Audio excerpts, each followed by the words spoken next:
Primeras negociaciones entre Ucrania y Rusia, que pone sus condiciones para frenar invasión. A pesar de estas discusiones, los bombardeos contra diferentes ciudades de Ucrania continuaron por quinto día. Hola, bienvenidos a Noticias CSR, únete a esta familia suscribiéndote y activando las notificaciones para recibir contenido exclusivo.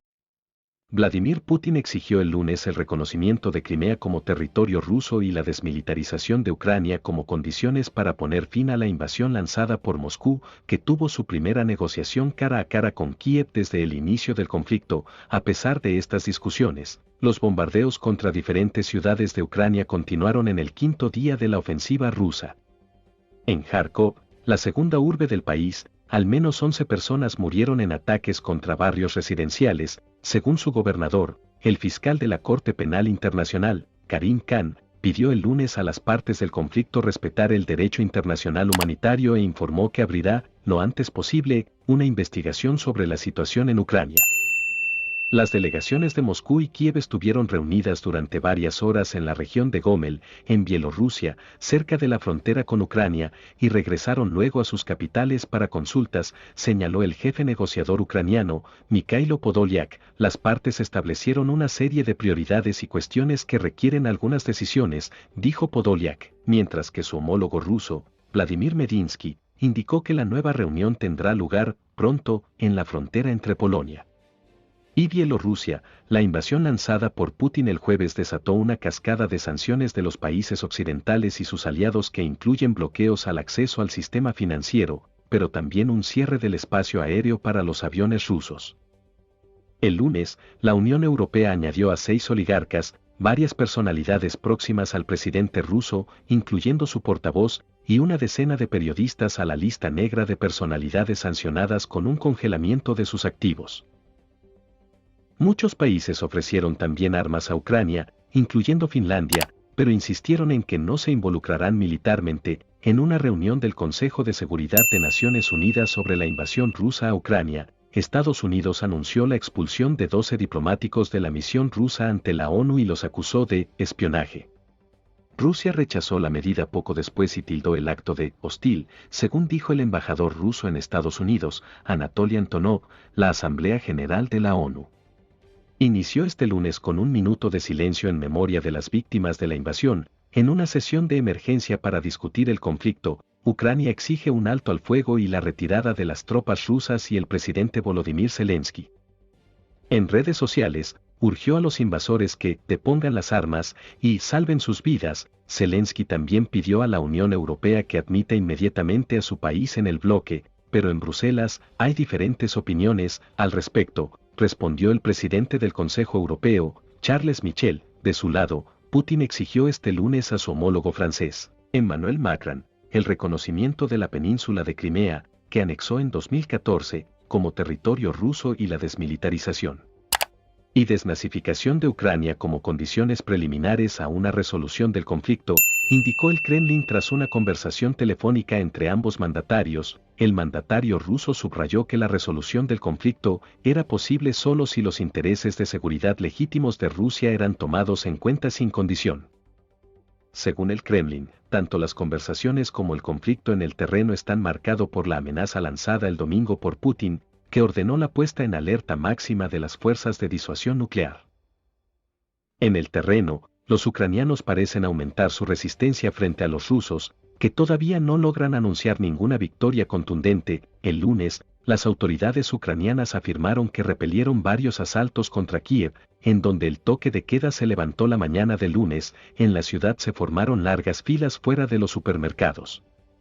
En las calles, brigadas de voluntarios con lazos amarillos y azules con los colores nacionales levantaron barricadas improvisadas. La invasión rusa se torna cada vez más brutal, afirmó este lunes el jefe de la diplomacia europea, Josep Borrell. Las fuerzas ucranianas responden con coraje. Kiev resiste, así como Mariupol y Kharkov, dijo Borrell. Macron pidió a Putin que evite atacar a civiles, pero en varias ciudades ucranianas como Kharkov y Brovary, cerca de Kiev, fueron blanco de disparos de misiles rusos el lunes, informó la agencia de noticias Interfax Ucrania, citando a autoridades locales. El enemigo ruso bombardea barrios residenciales, escribió el gobernador regional de Kharkov, Oleksiy Negubov. en las redes sociales. Lo que está pasando en este momento en Kharkov es un crimen de guerra, agregó. En total, las fuerzas rusas lanzaron 113 misiles tácticos contra ciudades y pueblos ucranianos desde que comenzó la invasión, dijo el jefe del ejército ucraniano Valery Zaluzny en Facebook al final del día. La presidencia ucraniana afirmó que la ciudad de Berdiansk, en el mar de Azov, está ocupada y el ejército ruso afirmó que tiene rodeada a la localidad de Jersón, más al oeste del país. Ambas ciudades están cerca de la península de Crimea, que Rusia anexó en 2014 y desde la cual lanzó una de sus varias fuerzas de invasión.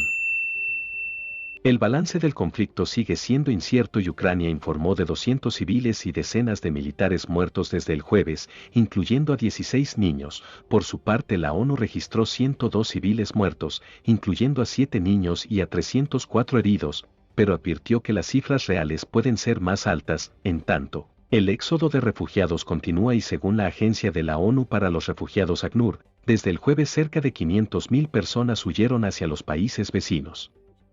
La Unión Europea espera que este conflicto deje 7 millones de desplazados. Putin afirma que las acciones de sus tropas se justifican para defender a los separatistas prorrusos en el este de Ucrania. Los rebeldes han enfrentado al gobierno ucraniano por 8 años. Un conflicto que ha cobrado 14.000 vidas. Cada vez más países adoptan sanciones contra Moscú. Este lunes, Suiza indicó que adoptaba de manera integral las medidas decididas por la Unión Europea. Japón anunció sanciones contra el presidente de Bielorrusia y contra el Banco Central de Rusia y Canadá informó que prohibirá toda importación de petróleo crudo ruso. Los europeos y sus aliados están dispuestos a imponer aún más sanciones contra Rusia, indicó el lunes la presidencia francesa, tras una videoconferencia entre los dirigentes francés, estadounidense, británico, alemán, italiano, japonés, polaco, rumano y representantes de la Unión Europea y de la OTAN. El Reino Unido ordenó que se prohíba el acceso a los buques con bandera rusa a sus puertos y congelará los activos de todos los bancos rusos en su territorio en los próximos días. Informó el gobierno. El gigante anglo-holandés de los hidrocarburos anunció que se separaba de sus participaciones en varios proyectos comunes con el grupo ruso Gazprom. Y Turquía informó por su parte que veta el acceso al Bósforo y al estrecho de los Dardanelos a todas las naves militares para impedir una escalada de la crisis. Según el presidente Recep Tayyip Erdogan, el vendaval de medidas sin precedentes contra Moscú provocó una debacle en los mercados rusos y el rublo se depreció con fuerza, obligando a suspender los intercambios. Para sostener la economía nacional, el Banco Central de Rusia subió hasta un 20% la tasa directriz. Rusia anunció además que prohíbe a sus residentes transferir divisas al extranjero y que sus exportadores deberán convertir el 80% de sus ingresos en rublos. La presión sobre Rusia abarca todos los frentes. Este lunes la FIFA anunció su exclusión del Mundial de Fútbol, una medida tachada de discriminatoria por la Federación Rusa de Fútbol.